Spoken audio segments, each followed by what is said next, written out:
जय हिंद students, welcome to study for civil services. आज है 26 अक्टूबर 2024 और आज के करंट अफेयर्स को हम लोग कवर करने वाले हैं। आप में से जो भी स्टूडेंट्स यूपीपीसीएस, यूपीएससी, बीपीएससी या किसी भी स्टेट पीएससी की तैयारी कर रहे हैं तो लेक्चर को एंड तक जरूर देखिएगा। और ज्ञान सर का स्पेशल बैच ऑलरेडी शुरू हो चुका है। राजस्थान एडमिनिस्ट्रेटिव सर्विसेज, बीपीएससी या यूपीपीसीएस की अगर आप तैयारी कर रहे हो, जीरो से लेकर सिलेक्शन तक की तैयारी करवाई जा रही है। दिए गए नंबर पर कॉन्टेक्ट कर लो। और ओनली करंट अफेयर्स के नाम से, स्टडी फॉर सिविल सर्विसेज के नाम से हमारे टेलीग्राम के चैनल है, जिनको ज्वाइन कर लीजिएगा। इंस्टाग्राम के पेज को फॉलो कर लीजिएगा। यहां पर गवर्नमेंट एग्जामिनेशन से रिलेटेड अपडेट्स आपको मिल जाएंगी। प्लस आज कौन से टॉपिक्स हैं जिनके बारे में हम लोग चर्चा करने वाले हैं। भगवान बुद्ध की शिक्षाओं के बारे में हम लोग चर्चा करेंगे। फिर रेलवे सेफ्टी को लेकर कुछ चिंताएं हैं जिनके बारे में बात की जाएगी। राबी क्रॉप्स के लिए एमएसपी की यहां पर बात हो रही है। क्या मुझे आप कमेंट बॉक्स पर लिखकर बता सकते हैं कि मिनिमम सपोर्ट प्राइस को जो है वो कैसे कैलकुलेट किया जाता है? बहुत इंपॉर्टेंट टॉपिक है और बहुत इंपॉर्टेंट क्वेश्चन है। फिर इसके अलावा हम लोग फाइटोप्लैंक्टन्स के बारे में जो है वो चर्चा करेंगे, एक बहुत ही इंपॉर्टेंट टॉपिक एनवायरमेंट के पर्सपेक्टिव से। एक और क्वेश्चन आप लोगों के लिए जिन्होंने एनवायरमेंट पढ़ा है कि अगर पानी में फाइटोप्लैंक्टन की संख्या बढ़ जाएगी तो क्या होगा? एक तो फाइटोप्लैंक्टन जो होते हैं वो बेसिकली स्पीसीज के लिए इंपॉर्टेंट भी होते हैं, बट अगर इनकी संख्या बहुत ज्यादा बढ़ गई पानी के अंदर किसी लेक में सपोज, तो क्या होगा? ये बात आप मुझे कमेंट बॉक्स पर लिखकर बताएंगे। और फाइटोप्लैंक्टन के वर्टिकल माइग्रेशन की यहां पर जो है वो चर्चा हो रही है, जिस पर हम लोग बात करेंगे कि ये मूव कर रहे हैं। फिर फंगाई के बारे में हम लोग जो है वो चर्चा करेंगे, कवक के बारे में बात करेंगे। तो एनवायरमेंट की ये टॉपिक्स हैं। तो आज सैटरडे है, आज के दिन काफी कम टॉपिक्स जो है वो देखने को मिलते हैं, बट काफी इंपॉर्टेंट टॉपिक्स हैं। तो ध्यान से सुनिएगा, जो भी इंपॉर्टेंट चीजें होंगी मैं आपको बताऊंगा, जिसको आपको नोट डाउन करना है। तो गाइज, अभी रिसेंटली हमारे ऑनरेबल प्राइम मिनिस्टर ने विज्ञान भवन न्यू दिल्ली के अंदर इंटरनेशनल अभिधम दिवस की सेरेमनी जो है वो सेलिब्रेट करी। बहुत ज्यादा इंपॉर्टेंट टॉपिक है और इस दिन पाली को एज अ क्लासिकल लैंग्वेज का दर्जा भी जो है वो दिया गया। तो सबसे पहले आप लोग को ये समझना है कि इंटरनेशनल अभिधम दिवस एक्चुअल में है क्या और क्यों मनाया जाता है। तो अभिधम, अभिधम जैसे ही शब्द आप सुनो आपको तुरंत दिमाग में आना चाहिए कि ये बुद्धिज्म से रिलेटेड और भगवान बुद्ध की शिक्षाओं के बारे में बात कर रहा है। तो भगवान बुद्ध की शिक्षाओं को फैलाने के पर्पस के लिए अभिधम दिवस जो है वो मनाया जाता है। जो लोग बुद्धिज्म पर इन डेप्थ स्टडी करना चाहते हैं, रिसर्च करना चाहते हैं, उनके लिए अभिधम दिवस हम लोग को मेनली देखने को मिलता है, जो सेलिब्रेट किया जाता है।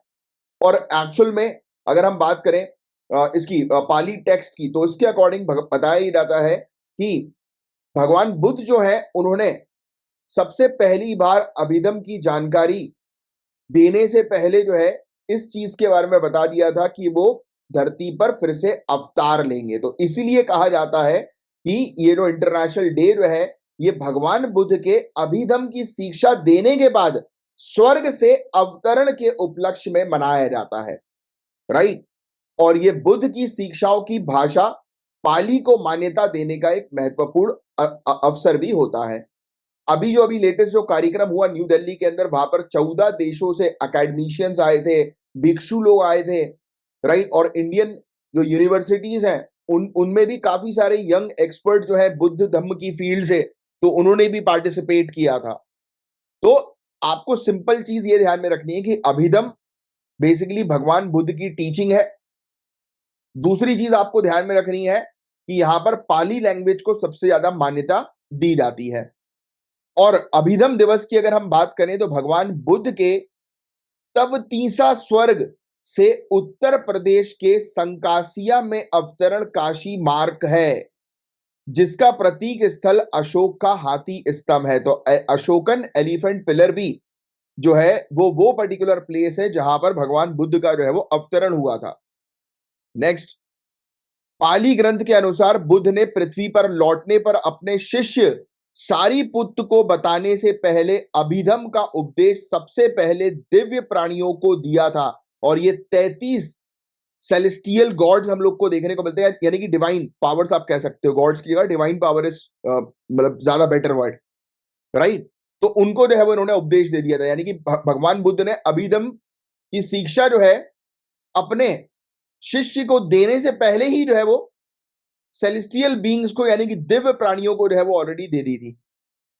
और यह उत्सव वर्षावास यानी कि वस्सा के अंत और पावाराणा उत्सव के साथ मेल खाता है, जहां भिक्षु गलतियों को स्वीकार करने और साथियों से सुधार आमंत्रित करने के लिए एकत्र होते हैं। तो ये बेसिकली रेनी रिट्रीट यानी कि वस्सा का एंड होता है इस समय पर, और पावाराणा फेस्टिवल इस समय पर देखने को मिलता है, जहां पर जितने भी भिक्षु जो है वो एक साथ आते हैं, अपनी मिस्टेक्स मानते हैं और अपने जो साथी हैं उनसे सुधार जो है वो आमंत्रित करते हैं, यानी कि उनको बोलते हैं कि भाई आप करेक्शन जो है वो करो।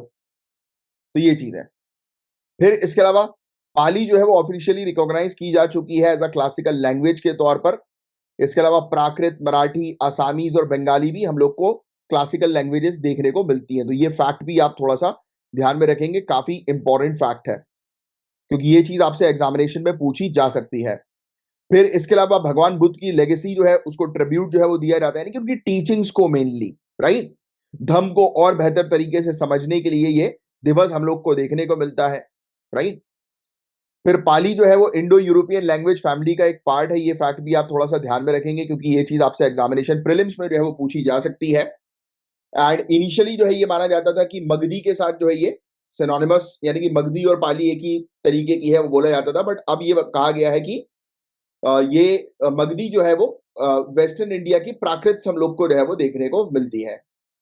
और इसके अलावा थेरावाड़ बुद्धिस्ट जो है और उनके जो कैनन है, यानी कि धर्म ग्रंथ की अगर हम जो है वो चर्चा करें, तो उसकी भाषा है ये थेरावाड़ बुद्धिज्म की पाली। तो ये फैक्ट थोड़ा सा आप ध्यान में रखिएगा। विनय पिटाका, सूत पिटाका, अभिधम पिटाका, राइट, इसके अंदर भगवान बुद्ध की फिलॉसफीज हैं, उनके दर्शन हैं, उनकी शिक्षाएं हैं।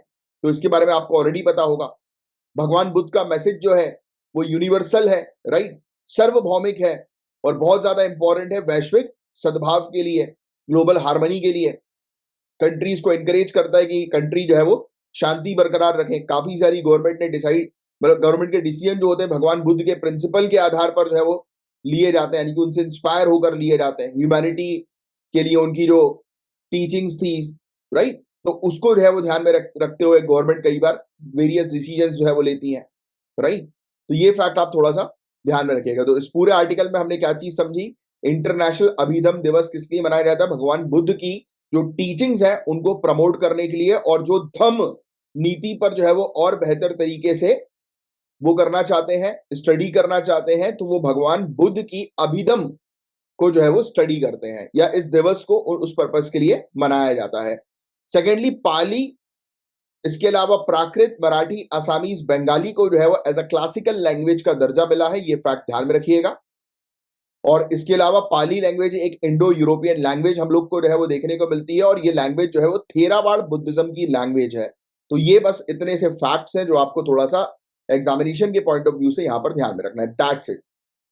अब रीसेंट रेलवे एक्सीडेंट्स हम लोग को जो देखने को मिल रहे हैं, जिसमें 8 कोचेस जो थे अगरतला लोकमान्य तिलक एक्सप्रेस के आसाम के अंदर जो है वो डीरेल हो गए, और एक passenger train rear ending a stationary good train near Chennai have raised alarm about railway safety, albeit with no casualty reported in this incident। हालांकि किसी की मृत्यु वगैरह नहीं हुई, एज सच हादसा जो है वो नहीं हुआ, बट इस प्रकार की घटनाएं बहुत ज्यादा देखने को मिल रही हैं। इंडियन रेलवेज के अंदर सीरीज ऑफ एक्सीडेंट्स हम लोग को देखने को मिल रहा है, जैसे कि बालासोर की ट्रेजेडी हुई थी 2023 में, बहुत खतरनाक थी। फिर इसमें 275 से भी ज्यादा लोगों की जान गई। गवर्नमेंट जो है उसके ऊपर कंटिन्यूअस प्रेशर आ रहा है रेलवे सेफ्टी को लेकर। तो कुछ चीजों के बारे में अगर हम चर्चा करें, ये आर्टिकल जो है वो मेनली सुनने वाला है आप लोगों के लिए, तो ध्यान से सुनिएगा। रेलवे एक्सीडेंट हालांकि जो है वो घट गए हैं। पहले एनुअल एवरेज जो था रेलवे एक्सीडेंट का 1960s के समय पर, वो 1390 हम लोग को देखने को मिला था, 1390, सोचिए। और ये पिछले 10 सालों में 80 हो गया। बट ठीक है, 80 भी बहुत है भाई, क्योंकि कैजुअलिटी होती है। तो हम लोग को, हमने सेफ्टी मेजर तो इंप्रूव किए, बट और इंप्रूवमेंट की आवश्यकता है। ओवरऑल डिक्लाइन के बावजूद भी आज भी 34 ऐसे एक्सीडेंट हम लोग को 2021-22 में ही देखने को मिले, और 48 ऐसे इंसिडेंट हम लोग को 22-23 में, और 40 इंसिडेंट हम लोग को 23-24 में जो है वो देखने को मिल रहा है। सोचिए आप, इस प्रकार के, राइट, ऐसी दुर्घटनाएं होती जा रही हैं, और ऐसी दुर्घटना जो है उसमें इंजरीज हो जाती हैं, मौतें हो जाती हैं, रेलवे का इंफ्रास्ट्रक्चर डैमेज हो जाता है, रेलवे सर्विस जो है वो डिस्टर्ब हो जाती है। कहीं पे भी एक्सीडेंट होगा ट्रेन का तो फिर पीछे से आने वाली ट्रेन को रोकना ही पड़ेगा, ऑब्वियस सी बात है। पटरी खराब हो जाएगी, टूट जाएगी तो पीछे से आने वाली ट्रेनों को रोकना पड़ेगा। ट्रेन रुकी मतलब कि लोगों का काम धंधा सब रुक जाएगा। फिर बताया गया कि 55.8% रेलवे के एक्सीडेंट जो है वो रेलवे स्टाफ की गलतियों के कारण देखने को मिलता है। 28.4% जो है वो नॉन स्टाफ एरर के कारण हम लोग को देखने को मिलते हैं। इक्विपमेंट फेलियर जो है उसके कारण मात्र 6.2% ही इंसिडेंट होता है, यानी कि सबसे ज्यादा गलती जो होती है वो स्टाफ की गलती रहती है, उसके चलते एक्सीडेंट होता है, यानी कि 50 आधी से ज्यादा गलती स्टाफ की आप कह सकते हो एक्सीडेंट्स के मामलों में।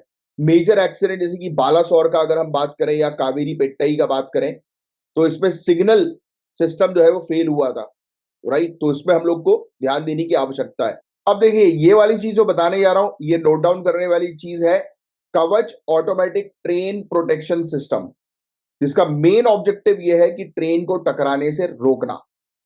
ये real time location data offer करती है, अलार्म रेस कर देती है और ऑटोमेटिक ब्रेक लगा देती है अगर इसको लगता है कि सामने से कोई ट्रेन आ रही है तो। फरवरी 2024 में कवच जो है वो इंप्लीमेंट किया गया मात्र 1465 रूट किलोमीटर में। मात्र ये 2% ही है टोटल रेलवे नेटवर्क का।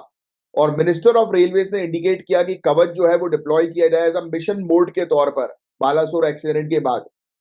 लागत जो लगती है कवच की वो लगभग 50 लाख रुपए 1 किलोमीटर के हिसाब से लगती है और 70 लाख रुपए एक लोकोमोटिव यानी कि एक इंजन में जो है वो लगाए जाते हैं। हालांकि चिंता जो है वो यही है कि बहुत धीरे धीरे करके जो है वो ये इंस्टॉल हो रहे हैं।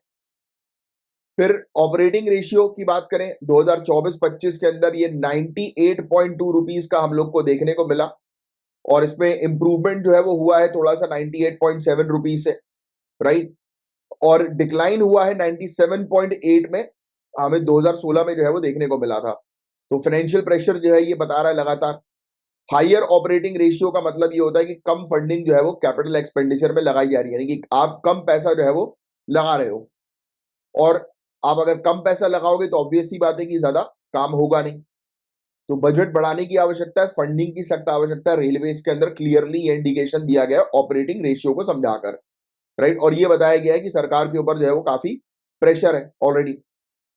अब ध्यान समझिए, फ्रेट सर्विस समझते हो आप, मालगाड़ियां वगैरह जो हम लोग को देखने को मिलती है कि अब सामान लेकर जाती हैं, तो ये 65% है रेलवे के इंटरनल रेवेन्यू का। और इंफ्रास्ट्रक्चर की कमी के कारण रेलवेज का रेवेन्यू नहीं आ पा रहा है। एक नेशनल रेल प्लान का ड्राफ्ट बना था जिसके अंदर हाईलाइट किया कि लगभग 30% रेलवे नेटवर्क जो है वो अपनी 100% कैपेसिटी से ज्यादा ऑपरेट कर रहा है और इसके चलते हम लोग को बहुत स्लो फ्रेट मूवमेंट देखने को मिल रहा है। मतलब कुल मिलाकर ये कहा गया कि हमें आज की रेट में जो है वो गुड्स जो सामान है, माल जो है, उसको एक जगह से दूसरी जगह ले जाने में उसके इंफ्रास्ट्रक्चर में ज्यादा काम करने की आवश्यकता है। और ये बात सत्य है। आप देखिए कि आप देखते होंगे कि मालगाड़ी जो होती है वो कहीं पर भी खड़ी हो जाती है, मालगाड़ी के लोको पायलट, जैसे मेरे कुछ दोस्त हैं जो ऑलरेडी लोको पायलट्स हैं, तो जब मैं उनसे डिस्कस करता हूं तो उनकी इनिशियल ट्रेनिंग में उनको मालगाड़ी जो है वो दी जाती है चलाने के लिए। तो वो बताते हैं कि उनको घंटों घंटों तक जो है वो एक जगह पे खड़ा कर दिया जाता है और ये आपको पता है ये कहीं पर मालगाड़ी तो कहीं भी खड़ी हो जाती है और दूसरी गाड़ियों को पास करवाना रहता है। तो दैट मीन्स व्हाट, कि मालगाड़ी के ले जाने के लिए इंफ्रास्ट्रक्चर पर्याप्त नहीं है और अगर इंफ्रास्ट्रक्चर पर्याप्त नहीं है तो पैसा कैसे आएगा। और बताया ये जा रहा है कि सबसे ज्यादा पैसा 65% इंटरनल रेवेन्यू रेलवेज का जो है वो ये फ्रेट ट्रेन की वजह से हम लोग को देखने को मिलता है या फ्रेट सर्विस की वजह से हम लोग को देखने को मिलता है। यस, तो जहां से ज्यादा पैसा आ रहा है भाई उस पर ज्यादा काम करो ना यार, उसके लिए एक डेडिकेटेड रूट तैयार करो। हालांकि है हमारे पास ईस्ट और वेस्ट कॉरिडोर की मैं बात कर रहा हूं, बट इसके अलावा हर रूट्स पे होना चाहिए, एक डेडिकेटेड लाइन होनी चाहिए सिर्फ मालगाड़ी के लिए। बट इसमें लगेगा पैसा, जो पैसे की प्रॉब्लम है। अब पैसे की प्रॉब्लम है तो फिर पैसे से ही पैसे की प्रॉब्लम रिजॉल्व होती है। पता है आपको, बोलते हैं ना कि पैसे से पैसा बनता है, वो यही चीज है। बस थोड़ा सा प्रॉपर मैनेजमेंट करने की आवश्यकता है। पैसेंजर सर्विसेज के बारे में बात करें, रेलवे जो है वो लॉस फेस कर रही है पैसेंजर सर्विसेज के मामले में, क्योंकि रेलवे सब्सिडी प्रोवाइड कराती है। लॉस 63,364 करोड़ का हुआ था, फिर 68,269 करोड़ का हुआ था 2021-22 में लेटेस्ट। पैसेंजर ट्रैफिक आने वाले समय में बढ़ेगा तो हमें और आवश्यकता है कि फेयर को जो है वो और रैशनलाइज करने की और बेहतर बनाने की। लास्ट रेलवेज के फेयर का एडजस्टमेंट 2020 में हुआ था। फिर इसके अलावा कंजेशन बहुत ज्यादा हम लोग को देखने को मिलता है, पर्याप्त हमारे पास सिग्नल सिस्टम नहीं है, ऑपरेशनल एफिशिएंसी यानी कि स्टाफ जो है वो काफी कम है। तो ये सेफ्टी चैलेंजेस जो है वो हम लोग को सबसे ज्यादा देखने को मिलते हैं। कई बार लोकोमोटिव पायलट जो ट्रेन के जो ड्राइवर्स होते हैं, जिनको लोकोमोटिव पायलट्स हम लोग बोलते हैं, तो उनका वर्किंग आवर बहुत ज्यादा रहता है, 12-12, 15-15, 16-16 घंटे कई बार उनको काम करना पड़ जाता है लंबे रूट में। तो सोचिए आप कि वो कितने थके रहेंगे, और थके रहेंगे तो it is very risky train चलाना। ठीक है। और इसी कारण फिर ह्यूमन एरर भी होता है। अगर आप थके रहोगे, फ्रेश माइंडेड नहीं रहोगे, तो ह्यूमन एरर तो होगा ही होगा। प्लस उसके अलावा कंडीशन बहुत खराब होती है। हमारे यहाँ पे कई बार लोको पायलट्स को पुराने इंजन मिल जाते हैं, तो 8-10 घंटे सीट में बैठना उनके लिए मुश्किल होता है।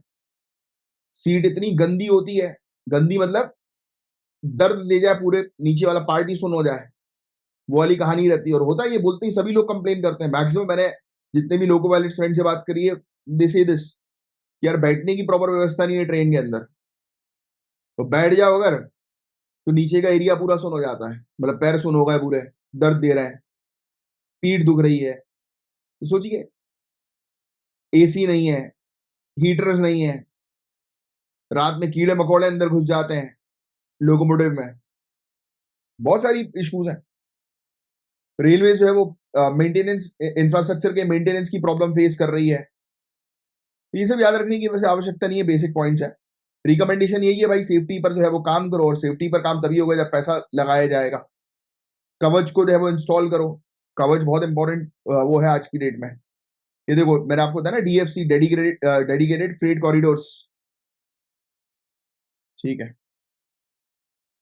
बस यही था पूरा वाला टॉपिक। ये तो सिर्फ सुनने वाला टॉपिक था, इसमें कवच ही एक था, कवच ऑटोमेटिक ट्रेन प्रोटेक्शन सिस्टम, जो आपके लिए इंपॉर्टेंट है, जो आप थोड़ा सा बस ध्यान में रखिएगा। राबी क्रॉप्स के लिए एमएसपी की यहां पर बात हो रही है। Cabinet committee on economic affairs ने इंक्रीज कर दिया है एमएसपी राबी क्रॉप्स के लिए 2025-26 के मार्केटिंग सीजन में। चावल पर, सॉरी, गेहूं पर 150 रुपए पर क्विंटल का जो है वो एमएसपी वो हो गया है, बढ़ गया है। नया एमएसपी जो है वो गेहूं के लिए जो है वो 2425 रुपए प्रति क्विंटल का हो गया, कंपेयर टू 2275 रुपए पिछले सीजन में था। यानी कि अब थोड़ी सी राहत मिली है किसानों को। एमएसपी जो है वो इंक्रीज हुआ है 6 राबी क्रॉप्स के लिए। मुझे नीचे कमेंट बॉक्स पर डिफरेंस बताओ राबी क्रॉप्स और खारिफ क्रॉप्स में, और राबी, खारिफ और जायद, ये तीन क्रॉप्स के सिर्फ सीजन बता दो, कौन से सीजन में इसको बोया जाता है और इसकी हार्वेस्टिंग होती है। ठीक है। एमएसपी जो है वो 6 राबी क्रॉप्स की जो है वो बढ़ाई गई है, राइट। 50% से 105% ओवर प्रोडक्शन कॉस्ट जो है वो कर दिया गया है, ये वेरी इंपॉर्टेंट है। Cabinet committee on economic affairs के चेयरपर्सन कौन होते हैं, ये बहुत इंपॉर्टेंट फैक्ट है, अक्सर एग्जामिनेशन में आता है। तो हमारे ऑनरेबल प्राइम मिनिस्टर होते हैं। इन्होंने प्रायोरिटी जो है वो सेट करी है पब्लिक सेक्टर इन्वेस्टमेंट के लिए, और कहा है कि भाई इकोनॉमिक ट्रेंड्स को जो है वो रिव्यू करना है, जिससे कि हम एक बहुत अच्छी इकोनॉमिक पॉलिसी जो है वो रेडी कर पाए। Cabinet committee on economic affairs proper policy जो है वो देखती है इकोनॉमिक फील्ड के अंदर, जिसके अंदर फॉरेन इन्वेस्टमेंट्स को भी जो है वो ध्यान में रखा जाता है। हाई लेवल डिसीजन मेकिंग होती है, क्योंकि ऑनरेबल प्राइम मिनिस्टर इसके चेयरपर्सन है। एमएसपी को अगर हम समझे, तो एमएसपी का एक डेडिकेटेड टॉपिक है इकोनॉमिक्स के अंदर, प्रॉपर, कम से कम ऑलरेडी एमएसपी का टॉपिक ही 1 से 1.5 घंटे का है हमारी जनरल स्टडीज के बैच में। तो बैच को जो है वो जरूर ज्वाइन करिए अगर आपने नहीं ज्वाइन किया है तो। वहां पर प्रॉपर आपकी तैयारी जीरो से करवाई जाती है। एमएसपी जो है वो शुरू हुआ था 1965 में एग्रीकल्चर प्राइस कमीशन के तौर पर, फिर बाद में इसको commission for agricultural cost and price नाम जो है वो दिया गया। ये बहुत इंपॉर्टेंट फैक्ट है, ध्यान में रखिएगा। मेन ऑब्जेक्टिव इसका यही था, नेशनल फूड सिक्योरिटी पर ध्यान देना और किसानों को जो है वो प्रोटेक्शन देना, क्योंकि मार्केट के अंदर जो है वो उनको मार्केट प्राइस के कारण जो है वो नुकसान ना हो, इसलिए किसानों को एक मिनिमम प्राइस तो मिलना चाहिए। A2 का मतलब जो है वो क्या होता है? A2 का मतलब किसान जितना खर्च कर रहा है, किस किस चीज में खर्च कर रहा है, अपने बीजों को लाने में, फर्टिलाइजर को लाने में, पेस्टिसाइड्स को लाने में, लेबर को हायर करने में, जमीन को अगर उसने लीज में ले रखा है तो उसका पैसा, इरिगेशन का पैसा, हर एक चीज, यानी कि जो भी इसका आप कह सकते हो कि इनपुट कॉस्ट जो होता है वो A2 होता है। FL मतलब फैमिली लेबर, A2 हो गया इनपुट कॉस्ट, और प्लस FL मतलब फैमिली लेबर, क्योंकि कई बार किसान जो है वो अपने बच्चों को भी, अपने फैमिली मेंबर्स को भी अपने साथ खेतों में रखता है बट उसको सैलरी नहीं देता, तो उस फैमिली लेबर को भी कैलकुलेट करना है। फिर C2 का मतलब हम लोग को देखने को मिलता है कि रेंट या इंटरेस्ट जो भी वो जो है वो पे कर रहा है जमीन के ऊपर। फिर इसके अलावा हम लोग को जो है वो क्या देखने को मिलता है कि A2 plus FL plus C2, ये पूरी चीज को जो है वो मिलाकर एमएसपी बनाई जाती है। और ये कहा गया कि एमएसपी एटलीस्ट 1.5 गुना ज्यादा जो है वो होनी चाहिए, 1.5 जो है वो होनी चाहिए किसका, जितना भी उसका खर्चा आ रहा है उसका, यानी कि किसान ने जितनी लागत लगाई है उसका 1.5 गुना ज्यादा जो है वो उसको रिटर्न मिले, राइट। तो ये मतलब उतना उसका एमएसपी होना चाहिए। तो ये चीजें हैं। अब कुछ चिंताएं हैं एमएसपी से रिलेटेड इंडिया के अंदर। 2015 का शांता कुमार कमेटी की रिपोर्ट, कमिटी जब की रिपोर्ट जब भी आए तो उस पर थोड़ा सा ध्यान देना है। तो इन्होंने कहा कि मात्र 6% ही किसानों को एमएसपी का बेनिफिट मिलता है। बहुत अच्छा पॉइंट है जो आप मेंस में आप उपयोग कर सकते हैं, राइट। और इसके अलावा यहाँ पर एमएसपी सिस्टम जो है वो कुछ ही क्रॉप्स के लिए हम लोग को देखने को मिल रहा है। दूसरी एक चिंता है, राइट, पर्टिकुलरली गेहूं चावल के लिए ही हम लोग को देखने को मिलता है, दूसरे क्रॉप्स के लिए नहीं है। एमएसपी के अंदर हम लोग को देखने को मिलता है कि सरकार जो है उसके ऊपर बर्डन बन जाता है खरीदारी करने का, राइट, ठीक है। स्टोरेज इशू सबसे ज्यादा होता है, वेस्टेज कई बार हो जाता है। फिर चिंता जो है वो ये भी है कि भाई ये चावल की अगर हम बात करें, पैडी की, धान की, तो भाई ये तो ऐसे क्रॉप है जिसमें सबसे ज्यादा पानी लगता है, तो इसके कारण ग्राउंड वाटर लेवल जो है वो खत्म हो रहा है, जैसे कि हरियाणा पंजाब जैसे राज्यों में। इसके बारे में पहले भी हम लोग चर्चा कर चुके हैं। कई बार मिडिल मैन जो हम लोग को देखने को मिलता है, फार्मर जो है वो रिलाय करते हैं मिडिल मैन के ऊपर, जो कि उनको एक्सप्लॉइट करते हैं फार्मर्स को। उनको एमएसपी का दाम एक्चुअल जो है बताते नहीं है और बेनिफिट मिडिल मैन जो है वो ले लेते हैं, ठीक है। अब देखो, एमएसपी को लीगलाइज करने से किसान को एक गारंटी इनकम तो मिलती है, ये इसका हम लोग को फायदा देखने को मिलता है। और इसके कानून जो है वो अगर आएंगे लीगल हो जाएगा अगर ये, क्योंकि अभी तो ये पॉलिसी है। अगर लीगलाइज हो जाएगी तो किसान को गारंटीड फिक्स्ड इनकम जो है वो मिलेगी। मार्केट के अंदर फ्लक्चुएशन से किसान जो है वो बचेगा। लीगली अगर अश्योर करते हैं एमएसपी को तो किसान जो है वो इन्वेस्टमेंट करेंगे अपने एग्रीकल्चरल इनपुट्स में, यानी कि ज्यादा मॉडर्न टेक्नोलॉजीज का इस्तेमाल करेंगे, जो कि सस्टेनेबल एग्रीकल्चर के लिए बहुत ज्यादा इंपॉर्टेंट है। प्राइस जो होगी वो स्टेबल जो है वो रहेगी एटलीस्ट मार्केट के अंदर भी, जिससे कि इन्फ्लेशन रेट जो है वो कंट्रोल में रहेगा, ठीक है। एग्रीकल्चर का मार्केट जो है वो थोड़ा सा स्टेबलाइज रहेगा। कई बार हम लोग को देखने को मिलता है कि किसानों को जो है वो फोर्सफुली अपना सामान जो है वो बेचना पड़ता है खराब होने के डर से, क्योंकि ये सब पेरिशेबल कमोडिटीज हम लोग को कई बार देखने को मिलती हैं, तो उनको उस चीज का भी डर जो है वो कम हो जाएगा। नेक्स्ट प्रॉब्लम यही है कि आज की डेट में सरकार के ऊपर काफी ज्यादा बर्डन हम लोग को देखने को मिलता है। फिर मार्केट जो हो रहा है वो काफी डायनेमिक होता जो है वो जा रहा है। प्राइवेट ट्रेडर जो है वो हम लोग को देखने को मिल रहा है कि एग्रीकल्चर मार्केट में जो है वो शामिल होने से कतरा रहे हैं बिकॉज ऑफ दिस इशू। फिर स्टोरेज का इशू है, इंफ्रास्ट्रक्चर का इशू है, प्रॉपर तरीके से इसको इम्प्लीमेंट जो है वो नहीं किया जा रहा, ओवर प्रोडक्शन कई बार हो जाता है जिसके कारण वेस्टेज हो जाती है काफी सारी चीजें। तो क्या करें, जो प्रॉब्लम है वही सोल्यूशन है भाई, प्रॉपर तरीके से एमएसपी को इम्प्लीमेंट करो। देखो, शांता कुमार कमेटी ने अगर हमें बताया है कि भाई प्रॉब्लम जो है वो ये है कि 6% किसानों को ही बेनिफिट मिल रहा है, तो और किसानों को इसके लाभ के बारे में बताओ, और क्रॉप्स को जो है वो इसमें शामिल करो। मिडिल मैन से दिक्कत है इसको तो भाई डायरेक्ट बेनिफिट ट्रांसफर करो, राइट। एग्रीकल्चर के अलावा दूसरी एक्टिविटीज भी प्रमोट करो जिससे कि किसान की इनकम बढ़े। स्किल्स डेवलप करो जिससे कि सस्टेनेबल एग्रीकल्चर प्रैक्टिसेस पे किसान जो है वो ज्यादा काम करे, जिससे कि हायर ईल्ड हायर प्रोडक्शन उसको मिल सके। कम ऑन से यस और नो, यस। तो ये चीजें हैं। तो एमएसपी जो है ये अपने आप में गाइस एक बहुत बड़ा टॉपिक है, तो बिल्कुल शॉर्ट में प्रिसाइज तरीके से आपको बता दिया गया है। बट एमएसपी को अच्छे से पढ़ना है तो जनरल स्टडीज की प्रॉपर किताबों से ही जो है उसकी पढ़ाई हो पाएगी, और या फिर कोर्स से। तो कोर्स लेना है तो दिए गए नंबर पर आप कांटेक्ट करके कोर्स ले सकते हैं, बहुत ही अफोर्डेबल फीस में जो है आपको कोर्स मिल जाएगा।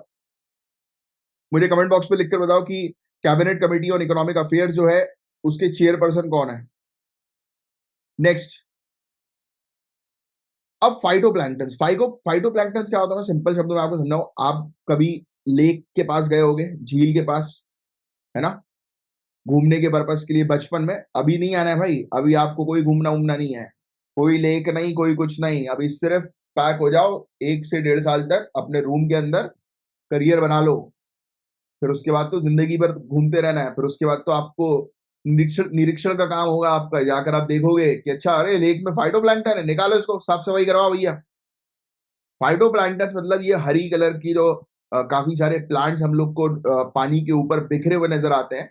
ये हालांकि बेसिकली एक फूड का काम करते हैं, खाने का काम करते हैं, किसके लिए? पानी के नीचे रहने वाली प्रजातियों के लिए। बट अगर ये ज्यादा मात्रा में हो जाए तो ये पानी के इकोसिस्टम को खराब कर देंगे। नीचे जो होगा पानी के, वो डेड जोन बन जाएगा, सभी मछलियां मर जाएंगी, एक्वेटिक सिस्टम पूरा खत्म हो जाएगा। इसको यूट्रोफिकेशन की प्रोसेस जो है वो बोलते हैं हम लोग, जो एनवायरमेंट की क्लास में सिखाया जाता है। तो अभी रिसेंट रिसर्च जो है फोकस कर रही है वर्टिकल माइग्रेशन के ऊपर, किसका?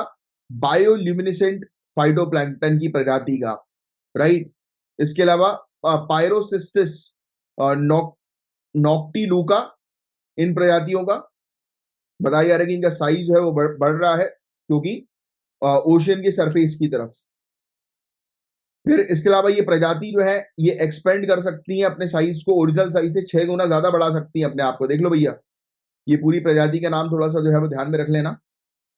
कभी कभी ये पूछ सकते हैं कि देखो पायरोसिस्टिस नॉक्टिलुका अभी रिसेंटली न्यूज में था, क्या है ये? तो ये फाइटोप्लैंक्टन की एक प्रजाति है, और ये अपने साइज को जो है वो एक्सपेंड कर सकती है अपने ओरिजिनल साइज से 6 गुना ज्यादा, राइट। बुयेंसी, बुयेंसी का मतलब ये होता है अपने आप को फुला देना, राइट, ठीक है। और सरफेस पर जो है इफेक्टिव तरीके से फोटोसिंथेसिस कर सकती है। स्टडी प्रोवाइड करा रही है into the previously unexplained mechanism that allows single-celled phytoplankton which lack swimming appendages to navigate the ocean depth and return to the surface। देखो यार, पहले ये कहा जाता था कि फाइटोप्लैंक्टन एक जगह पे पड़े हैं तो वो पड़े रहेंगे। अब ये कह रहे हैं कि अपनी एनर्जी लेने के लिए, फोटोसिंथेसिस करने के लिए, यानी कि सनलाइट लेने के लिए अपने आप को एक्सपेंड कर सकते हैं, सरफेस के ऊपर ला सकते हैं अपने आप को, राइट। 6 गुना ज्यादा अपने ओरिजिनल साइज से बढ़ सकते हैं। तो ये क्या हो गया? ये एक प्रकार का माइग्रेशन ही हुआ कि भाई अपने फूड के लिए, अपने खाने के लिए फाइटोप्लैंक्टन जो है वो मूवमेंट भी कर रहा है। तो यही चीज है रिसेंट स्टडी में आई है, और कुछ नहीं। बाकी आपको इस फाइटोप्लैंक्टन का नाम पता होना चाहिए, ये एग्जाम में आ सकता है। और इसकी प्रॉपर्टी है कि 6 गुना ज्यादा अपने आप को एक्सपेंड कर सकता है ये। अब फाइटोप्लैंक्टन जो है वो बेसिकली वर्टिकल माइग्रेशन कर रहे हैं। ये cold dark depth of ocean से जो है वो सरफेस तक जो है वो जा रहे हैं, फिर वापस चले जा रहे हैं नीचे। ये साइक्लिकल मूवमेंट जो हम लोग को देखने को मिलता है, ये इनके सर्वाइवल के लिए बहुत ज्यादा इंपॉर्टेंट होता है, जिससे कि इनको लाइट मिल सके, न्यूट्रिएंट मिल सके।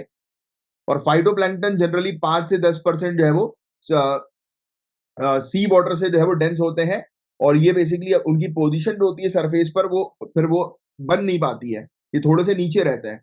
और जब पोजीशन सरफेस पे बन नहीं पाती तो फिर उनको लाइट के लिए, अपनी एनर्जी लेने के लिए तो ऑब्वियस सी बात है कि एक्सपेंड करना पड़ेगा, बाहर निकलना पड़ेगा, तो अपने साइज को ये बढ़ा दे रहे हैं।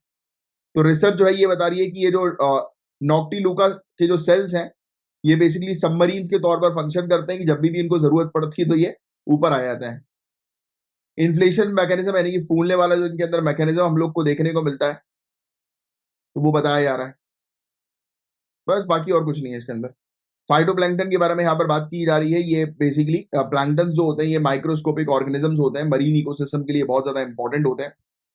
और इनको जो है वो प्लैंक्टन के तौर पर क्लासिफाई किया जाता है क्योंकि ये स्विम नहीं कर सकते, राइट। यानी कि सिर्फ अगेंस्ट द फोर्स, यानी कि जिस पानी का बहाव जहां जाएगा ये वहां चले जाएंगे।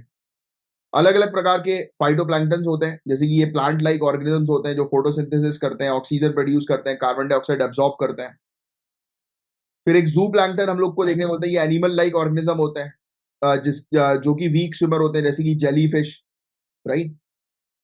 ये मरीन फूड चेन में बहुत इंपॉर्टेंट रोल प्ले करती है। प्लैंक्टन जो है वो अलग अलग साइज के हम लोग को देखने को मिलते हैं, बहुत छोटे से लेकर बड़े से बड़े तक हो सकते हैं। और प्लैंक्टन का डिस्ट्रीब्यूशन जो होता है, ये बेसिकली पानी की क्लैरिटी से रिलेटेड, उससे भी कोरिलेट करता है। जहां पर क्लियर वाटर जो होता है वो इंडिकेट करता है कि वहां पर कम प्लैंक्टन है। और टर्बिड वाटर मतलब थोड़ा सा धुंधला मैला पानी जो हम लोग को देखने को मिलता है ना, वो ये बताता है कि यहाँ पर ज्यादा मात्रा में प्लैंक्टन है। अब इनका माइग्रेशन पैटर्न तो मैंने आपको ऑलरेडी बता ही दिया कि आज की डेट में वर्टिकल माइग्रेट ये कर रहे हैं, ऊपर नीचे जा रहे हैं पानी के, ठीक है। बस यही चीज है। बाकी जिस भी जगह पर ज्यादा फाइटोप्लैंक्टन आ जाएंगे तो वो जगह क्या होगी? डेड जोन क्रिएट हो सकती है, क्योंकि सनलाइट नहीं आएगी ना ऊपर से यार, ये फिनोमेना है सिंपल सा। और सनलाइट नहीं आएगी, सनलाइट नीचे स्पीसीज के लिए ब्लॉक हो जाएगी, तो नीचे डेड जोन बन जाएगा। चिले और यूनाइटेड किंगडम की गवर्नमेंट, इन्होंने प्रपोज किया है कि हम संकल्प ले रहे हैं फंगल कंजर्वेशन के लिए, फंगल को बचाने का संकल्प है भैया। ये फंगाई को जो है वो स्टैब्लिश कर रहे हैं अलग, टैक्सोनॉमिक किंगडम से अलग, और इसको फुंगा नाम दिया जा रहा है। अब देखो, एक होता है एनिमल किंगडम, एक होता है प्लांट किंगडम। अब ये बोल रहे हैं कि हम एक और किंगडम बनाएंगे अलग से, जिसको बोल रहे हैं फुंगा किंगडम, जिसके अंदर ये फंगाई हम लोग को देखने को मिलेगा। ये प्रपोजल सबमिट किया गया 16 COP, United nation convention on biological diversity, जो कि कोलंबिया में हो रही है, राइट। तो वहां पर ये सबमिट किया गया, और कंट्री जो है फोकस कर रही है कि आज की डेट में हमें फंगाई को लेकर जो है वो एक कानूनी तौर पर जो है वो उसका डिस्टिंक्शन बनाना है, कानून बनाना है फंगाई के प्रोटेक्शन के लिए, राइट, और उनको अलग करो प्लांट और एनिमल के किंगडम से। अब अगर हम बात करें IUCN की, तो IUCN का जो स्पीसीज सर्वाइवल कमीशन है, तो इसने रिकॉग्नाइज किया कि फंगाई को कि ये 3 किंगडम्स ऑफ लाइफ में से एक है, राइट, अगस्त 2021 में। तो उसी के ही रिकॉग्नाइजेशन के आधार पर यूके और चिले गवर्नमेंट ने प्रपोजल रखा कि एक जैसे प्लांट किंगडम होता है, एनिमल किंगडम होता है, तो वैसे ही एक फंगाई किंगडम होना चाहिए, जिसको फुंगा नाम दिया गया। ये फैक्ट ध्यान में रखना है मेनली, बस, और कुछ नहीं है इस टॉपिक के अंदर। अच्छा, इंपॉर्टेंट रोल क्या होता है फंगाई का? फंगाई बहुत इंपॉर्टेंट रोल प्ले करती है भाई, आपको ऑलरेडी पता है, डीकम्पोजिशन में। भाई किसी आप देखते होंगे डेड ऑर्गेनिज्म के ऊपर फंगस लग जाती है, तो फंगस क्या कर रही है, उसको जो है वो डीकम्पोज कर रही है, और तेजी से जो है वो उसको एनवायरमेंट के अंदर घोल मिल रही है, राइट। फॉरेस्ट रीजनरेशन में हेल्प जो है वो करती है भाई। जो भी चीज जंगल को चाहिए, अब देखो ये जितने भी डेड ऑर्गेनिज्म है, इसके अंदर क्या है, न्यूट्रिएंट्स है, तो उसको जितनी जल्दी डीकम्पोज करेगी उतनी जल्दी जंगल को जो है वो क्या मिलेगा, न्यूट्रिएंट मिलेगा, प्लांट्स को न्यूट्रिएंट मिलेगा। यस, तो पूरे दुनिया भर के न्यूट्रिएंट साइकिल में इसका एक बहुत इंपॉर्टेंट रोल होता है फंगस का। फिर ये बहुत इंपॉर्टेंट होते हैं एंटीबायोटिक दवाई बनाने में। पता है आपको, एंटीबायोटिक दवाई भी जो है फंगस से बनती है। डेली फूड आइटम्स में हम लोग को ब्रेड, चीज, वाइन, बियर, चॉकलेट, इन सब में भी देखने को मिल सकती है। कार्बन डाइऑक्साइड को खत्म करने में भी इनका एक इंपॉर्टेंट रोल जो है वो रहता है, ठीक है। माइक्रोलॉजिस्ट ने एस्टिमेट किया कि मात्र 8% ही टोटल 2.2 से लेकर 3.8 मिलियन प्रजाति की जो है वो फंगाई हम लोग को देखने को मिलती हैं, जिसको भी डॉक्यूमेंट किया गया है। और लगभग 2000 नई प्रजाति जो है वो हर साल आइडेंटिफाई की जाती है फंगाई की। इसके अंदर मोल्ड्स, ईस्ट, मशरूम, ये सब हम लोग को देखने को मिलते हैं, जिसकी अलग अलग सेलुलर कैरेक्टरिस्टिक्स होती हैं। अब खतरा है फंगाई को काफी सारी चीजों का, तो आपको पता है, deforestation, climate change, pollution, over harvesting, ये सब ऐसी चीजें, फंगीसाइड्स का जो उपयोग किया जा रहा है, तो ऐसी चीजों से फंगाई को खतरा है, तो आप जानते ही, आपको बताने की मुझे आवश्यकता है ही नहीं। एग्रीकल्चर प्रैक्टिस हम इस प्रकार से कर रहे हैं जिसके चलते फंगाई जो है वो खत्म होती जा रही है। फ्यूचर में इनको बचाने की आवश्यकता है, पब्लिक के बीच में अवेयरनेस क्रिएट करने की आवश्यकता है, पब्लिक को एजुकेट करने की आवश्यकता है about the importance of fungi. तो बस यही चीज थी इस टॉपिक के अंदर, और कुछ नहीं था। अब इंडिया के रिलेशन मालावी और मॉरिटानिया के साथ कैसे हैं, तो इसके बारे में हम लोग जो है वो चर्चा करेंगे। एक आर्टिकल आया है, तो रिसेंटली हमारे ऑनरेबल इंडियन प्रेसिडेंट ने जो है वो विजिट किया मालावी में और मॉरिटानिया में, और तो उसको लेकर ये आर्टिकल हम लोग को देखने को मिला।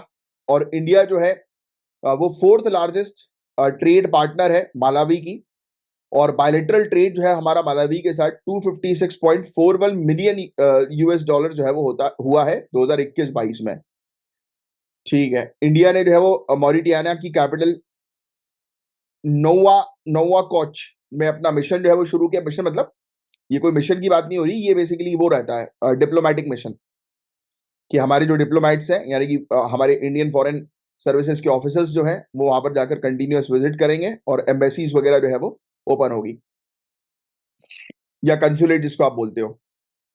एम पॉक्स, मंकी पॉक्स, तो एम पॉक्स जो है वो पहली बार आइडेंटिफाई किया गया था मंकी के अंदर 1958 में। ये बेसिकली कुछ जो कंटामिनेटेड ऑब्जेक्ट्स होते हैं ना, जैसे कि फॉर एग्जांपल कि कोई सामान है, उसके ऊपर कोई वायरस लग गया, तो उससे भी ये फैल सकता है। ये डायरेक्ट एनिमल कांटेक्ट की जगह कंटामिनेटेड ऑब्जेक्ट से भी फैल सकता है। WHO ने डिक्लेयर किया कि एमपॉक्स आउटब्रेक जो है वो पब्लिक हेल्थ इमरजेंसी है, और इसको जल्दी से जल्दी जो है वो लिस्ट कर दो एलिनिटी में, MMPXV इमरजेंसी यूज के लिए, कि जल्दी जल्दी इसका डायग्नोस्टिक जो है वो करना शुरू कर दिया जाए। आज की डेट में 35 लेबोरेटरीज है पूरे इंडिया भर के अंदर, जो कि एमपॉक्स के सस्पेक्टेड केसेस की जो है वो टेस्टिंग करती हैं। फिर इंडिया और मलावी और मॉरिटियाना के रिलेशनशिप के बारे में यहाँ पर जो है वो एक क्वेश्चन पूछा गया है मेंस का। ट्राई करिएगा इस क्वेश्चन का करेक्ट आंसर जो है वो देने की। और अब मैं मिलूंगा आपसे नेक्स्ट लेक्चर में मंडे को। तब तक के लिए bye bye, take care, have a great day, जय हिंद गाइस।